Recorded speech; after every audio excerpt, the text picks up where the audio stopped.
We are a community farm that unites diverse communities of folks. Our primary mission is to address food insecurity in the community. So the neighborhoods around our farm, which is in Northwest DC, we bring in low-income folks and have them work for a couple hours a week and give them a bag of produce at the end of the week.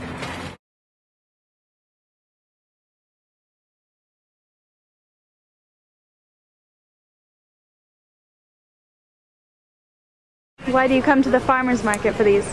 Because my wife and I have been attempting to eat as locally as possible for the past year.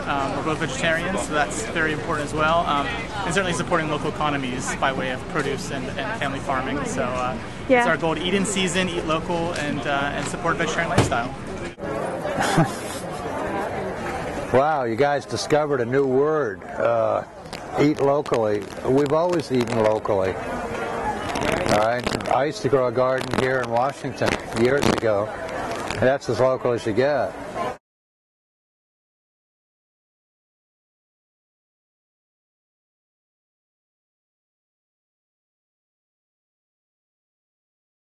Now, the trick is to have a sense of local attachment and love of where you live at the same time, but feel that you're part of the world. And you know, it's a global society, not necessarily trying to put up the walls and keep them out, which can happen if you excess localism can lead in that direction. Well, we're lucky to have an administration that really cares about healthy eating and local food. I think that's really so exciting. We were fortunate that the chef, the personal chef of the First Lady and the President, Sam Cass, was introduced to us by one of our board members, Nora Pouyan. Nora is on our board. She was, the first organic restaurant in the United States, and is a very big proponent of fresh, healthy food. So we were introduced to Sam Cass, and the one thing he does as part of his role at the White House, not just preparing food, but he has a whole local foods initiative, and I think it's going to be focused primarily on childhood obesity now, but he helped create the White House Garden, and he was looking for other program activity to really enhance what he sees as the White House initiative to get out there on the local food front. So he came to us and he said, well, you guys do farmers markets. What about a farmers market? Could we do something near the White House? And our dream would have been to have it on, right on Pennsylvania Avenue there in front of Lafayette Park, but the Secret Service was not about to let us do that.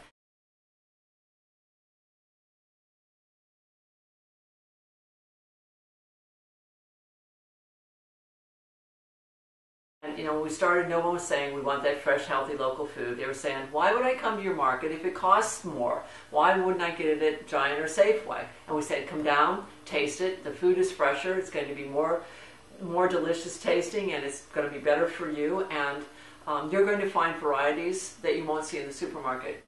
There's going to be more of that. I do think that farmers markets will continue to grow because there's not just the food component, it's also the rebuilding community, making urban spaces just a lot more friendly and beautiful, and it's where neighbors meet neighbors, where they can have that conversation across the table with farmers.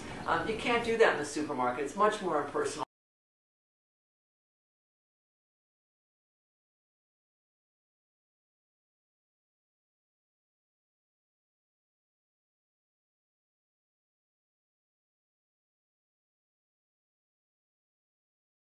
Well, I think all across the country there's a big explosion of farmers markets, and maybe even too many in some ways, that markets springing up. I know on street corners, and sometimes you can see one market from the other. I know in Baltimore we started a market 2 years ago, and last year we saw a market just across the water from ours on the same day of the week. It's like, we're probably both fighting for the same customer base here.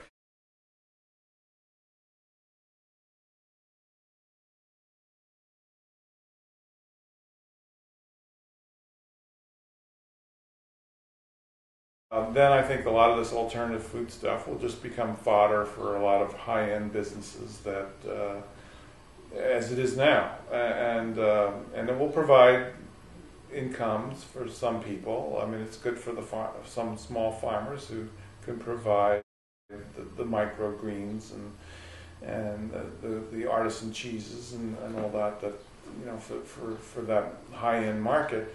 And then there'll be some, ripple effect down in places like Whole Foods, and then I think Walmart will get a good chunk of the kind of middle market for that. But it will always be more expensive, and people want it to be that way because it's more profit. Food has never been a very high profit industry, so if you can figure out a way to make a lot of money from selling potatoes, boy, that's great. And $5 a little box of potatoes at the farmer's market, that's an amazing achievement. Okay, for me, the main argument for having a farmer's market is that it does encourage local farming, at least within our region, and I'm not so concerned about cutting our carbon footprint and all of that by having local farming, because I'm not sure it does. But I do think that in terms of economic diversity and the landscape, it's just nice to have farms around.